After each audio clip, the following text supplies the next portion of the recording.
Hi hello ನಮಸ್ತೆ. ನಾವು ಇವತ್ತು ಬಸಳೆ ಬೆಳೆಯೋದು ಹೇಗೆ ಅನ್ನೋದನ್ನು ನೋಡೋದಾದರೆ, ಮೊದಲು 4ರಿಂದ 5 ದಂಟಿನಷ್ಟು ಬಸಳೆಯನ್ನು ನಾವು ಕಟ್ ಮಾಡಿ ಇಟ್ಕೊಳ್ಬೇಕು. ಅಂದರೆ ನಾವು ಬಸಳೆಯನ್ನು ಹೇಗೆ ಬೆಳೆಯೋದಂತ ಒಂದು 4 ಬಸಳೆ ದಂಟನ್ನು ಕಟ್ ಮಾಡಿ ಇಟ್ಕೊಳ್ಬೇಕು. ಆನಂತರ ಒಂದು ಚೀಲದಲ್ಲಿ, ಅಂದರೆ ಅಕ್ಕಿ ಚೀಲದಲ್ಲಿ, ಖಾಲಿ ಇದ್ದಂಥ ಅಕ್ಕಿ ಚೀಲದಲ್ಲಿ ಒಂದು 10ರಿಂದ 15 kg ಅಷ್ಟು ಮಣ್ಣನ್ನು ಹಾಕ್ಕೊಳ್ಬೇಕು. ಆ ಮಣ್ಣು ಅಂದರೆ ಅದು ಫಲವತ್ತಾದ ಮಣ್ಣು ತುಂಬಬೇಕು ಆ ಪ್ಲಾಸ್ಟಿಕ್ ಚೀಲದಲ್ಲಿ. ನೋಡಿ, ನಾವು ಕೂಡ ಟೆರೆಸ್ ಮೇಲೆ ಬೆಳೆದಿದ್ವಿ.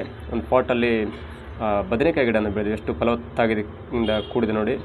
ಅದೇ ರೀತಿಯಲ್ಲಿ ನಾವು ಫಲವತ್ತಾದ ಮಣ್ಣನ್ನು ಹಾಕಿದರೆ ಚೆನ್ನಾಗಿರುತ್ತೆ. ಆನಂತರ ನಾವು ಇಲ್ಲಿ ಗೊಬ್ಬರ ಹಾಕಲಿಕ್ಕಾಗಲ್ಲ. ಅದನ್ನು ತರಕಾರಿ ಸಿಪ್ಪೆ ಇರುತ್ತಲ್ಲ, ನಾವು ಗೊಬ್ಬರ ಯೂಸ್ ಮಾಡ್ಕೊಳ್ಬೇಕು. ನಾವು ಯೂಸ್ ಮಾಡ್ತಿದ್ದಂಥ ಸ್ವಲ್ಪ ತರಕಾರಿ ಸೈಡ್ಸ್ ಕಟ್ಟಾಗಿರುತ್ತಲ್ಲ, ಅಥವಾ ಹಣ್ಣು ತಿಂದಂಥ ಹಣ್ಣು, ಲಿಂಬೆಹಣ್ಣು ಸಿಪ್ಪೆ, ಬೆಳ್ಳುಳ್ಳಿ ಸಿಪ್ಪೆ, ಬಾಳೆಹಣ್ಣು ಸಿಪ್ಪೆ ಎಲ್ಲವನ್ನು ಇಲ್ಲಿ ನಾವು ಗೊಬ್ಬರವಾಗಿ ಯೂಸ್ ಮಾಡ್ಬೋದು. ಯಾಕಂದರೆ ಅದನ್ನು ತೆಗೆದು ಕಸ್ತೂರಿಗೆ ಅಥವಾ ಹಾಳಾಗೋದಕ್ಕಿಂತ ಯೂಸ್ ಆಗುವಂಥ ನಮ್ಮ ತರಕಾರಿ ವೇಸ್ಟೇಜ್ಗಳನ್ನು ಗೊಬ್ಬರವಾಗಿ ಯೂಸ್ ಮಾಡಿಕೊಂಡ್ರೆ, ಹಳ್ಳಿಲಾದರೆ ಸಗಣಿ ಗೊಬ್ಬರ ಹಾಕ್ತಾರೆ, ನಮಗೆ ಸಗಣಿ ಗೊಬ್ಬರ ಸಿಗೋಲ್ಲ.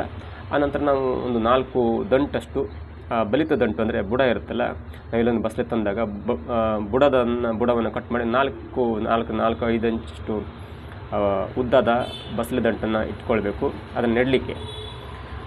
ಹಳ್ಳಿಯಲ್ಲಿ ನೋಡಿ, ನಾವು ತುಂಬ ಚೆನ್ನಾಗಿ ಬಸಳೆ ಬೆಳಿತೇವೆ, ಯೂಸ್ ಮಾಡ್ತೇವೆ, ಅಡುಗೆಗಾಗಿ ಯೂಸ್ ಮಾಡ್ತೇವೆ, ಎಲ್ಲದಕ್ಕೂ ಯೂಸ್ ಮಾಡ್ತೇವೆ. ತುಂಬ ಆಯುರ್ವೇದಿಕ್ ಔಷಧಿ ಕೂಡ ಅದರಲ್ಲಿ ಇದೆ. ಅದನ್ನು ನಾವು ಸಿಟಿಯಲ್ಲಿ ಪ್ರಯೋಗ ಮಾಡಬೇಕು. ತರಕಾರಿ ಸಿಪ್ಪೆಯ ಮೇಲೆ ಸ್ವಲ್ಪ ಮಣ್ಣನ್ನು ಹಾಕಬೇಕು. ಯಾಕಂದರೆ ತರಕಾರಿ ಕೊಳೆಯಬೇಕಲ್ಲ, ಹಾಗೆ ಕೊಳೆಯಲ್ಲದು, ಹಾಗೆ ಬಿಟ್ಬಿಟ್ರೆ ಡ್ರೈ ಆಗಿಬಿಡುತ್ತೆ. ಆನಂತರ ತರಕಾರಿ ಸಿಪ್ಪೆಯ ಮೇಲೆ ಒಂದು 2 ಇಂಚಷ್ಟು ಒಳ್ಳೆ ಮಣ್ಣು, ಅಂದರೆ ನಾವು ಬೇರೆ ತರಕಾರಿ ನೆಟ್ಟು ಅದನ್ನು ಕಿತ್ತಾಗ ಮಣ್ಣಿರುತ್ತಲ್ಲ, ಅದನ್ನು ಇದಕ್ಕೆ ಹಾಕಬೇಕು. ಒಂದು 2 ಇಂಚಿನಷ್ಟು ಮಣ್ಣನ್ನು ಹಾಕಬೇಕು. ಆಗೇನಾಗುತ್ತೆ ಅಂದರೆ, ಕೆಳಗೆ ಹಾಕಿದಂಥ ಸಿಪ್ಪೆಗಳು ಕೊಳೆತು ಅದು ಗೊಬ್ಬರವಾಗಿ ಕನ್ವರ್ಟ್ ಆಗುತ್ತೆ. ಅದಾದ ನಂತರ ಒಂದು 3 ಇಂಚಿನಷ್ಟು 4 ರಂಧ್ರ ಮಾಡ್ಕೊಳ್ಬೇಕು. ನಮಗೆ ಚೀಲ ಎಷ್ಟು ಒಂದು 1ರಿಂದ 1.5 ಅಡಿ ಎಷ್ಟಿರುತ್ತೆ, ಆನಂತರ ರಂಧ್ರ ಮಾಡಿ ರಂಧ್ರದಲ್ಲಿ ಬಸಳೆ ದಂಟನ್ನು ನೆಡಬೇಕು. ಹಾಗೆ ನೆಟ್ಟಾಗ ಏನಾಗುತ್ತೆ ಅಂದರೆ, ಅದು ಮೊಳಕೆ ಹೊಡಲಿಕ್ಕೆ ಚೆನ್ನಾಗುತ್ತೆ. ಬಲಿತ ಬಸಳೆ ದಂಟಾಗಿರೋದರಿಂದ ಅದಕ್ಕೆ ತುಂಬ ಫಲವತ್ತಾಗಿ ಬೆಳೆಯುತ್ತೆ. ಒಂದು 15 ದಿನದಲ್ಲಿ ಅದು ಮೊಳಕೆ ಹೊಡಲಿಕ್ಕೆ ಸ್ಟಾರ್ಟ್ ಆಗುತ್ತೆ. ಆನಂತರ ನೀವು ಅದನ್ನು ಬಳ್ಳಿಯಾಗಿ ಹಬ್ಸ್ಬೋದು. ಊರಲ್ಲಿ ಮಾಡ್ತಾರಲ್ಲ, ಚಪ್ಪರದ ಮೇಲೆ ಹಬ್ಸ್ತಾರೆ.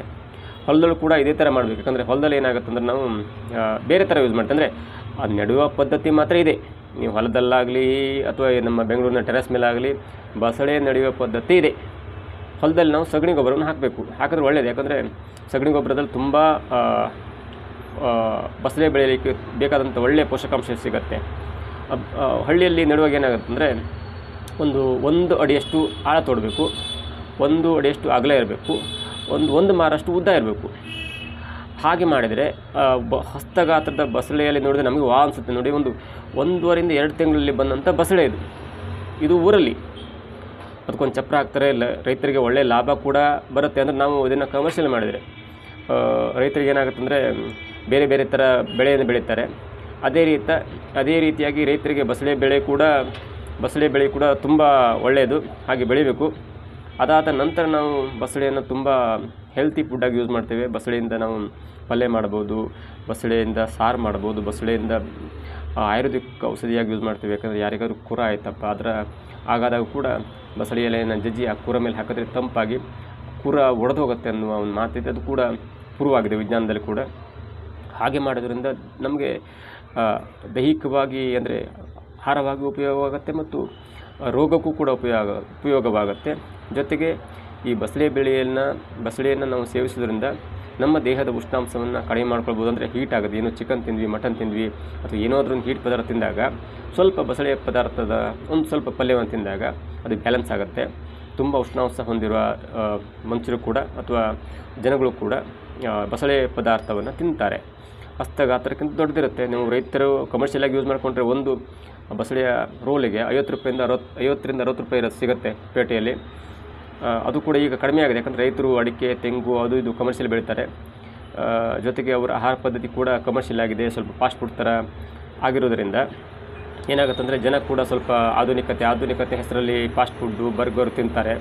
ಆ ನಡುವೆ ಕೂಡ ಹಳ್ಳಿಯಲ್ಲಿ ಇಂದಿಗೂ ಅಂದರೆ ಬೇರೆ ಬೇರೆ ಬೆಳೆ ಇದ್ದಾರೆ, ಅಡಿಕೆ, ತೆಂಗು, ಭತ್ತ, ಗೋಧಿ, ಆ ಎಲ್ಲ ಬೆಳೆಯ ನಡುವೆ ಕೂಡ 1-2 ಚಪ್ರದ ಆಗುವಷ್ಟು ಬಸಳೆ ಬೆಳೀತಾರೆ. ಯಾಕಂದರೆ 15 ದಿವಸಕ್ಕೊಮ್ಮೆ ತೆಗಿಲಿಕ್ಕಾಗುತ್ತೆ, ವಾರಕ್ಕೊಮ್ಮೆ ತೆಗಿಲಿಕ್ಕಾಗುತ್ತೆ, ಯಾರು ನೆಂಟರು ಬಂದರೆ ತೆಗಿಲಿಕ್ಕಾಗುತ್ತೆ. ಕೆಲವೊಂದು ಸಲ ಒಬ್ಬೊಬ್ಬರು ಉಪವಾಸ ಇರ್ತಾರೆ ಅಥವಾ ಏನೋ ನಾನ್ ವೆಜ್ ತಿನ್ನಲ್ಲ ಅಂಥವ್ರಿಗೆ ಕೂಡ ಒಂದು ಬಸಳೆ ಪಲ್ಯವನ್ನು ಮಾಡಿ ಹಾಕಿದ್ರೆ ಖುಷಿಯಾಗುತ್ತೆ. ಹಾಗೆ ರೈತರಿಗೂ ಕೂಡ ಬಸಳೆಯಿಂದ ತುಂಬ ಆರೋಗ್ಯಕ್ಕೆ ಒಳ್ಳೆಯದು ಮತ್ತು ಕಮರ್ಷಿಯಲ್ ಆಗಿ ಕೂಡ ರೈತರು ಬಸಳೆ ಬೆಳೆಯಿಂದ ಉತ್ತಮವಾದ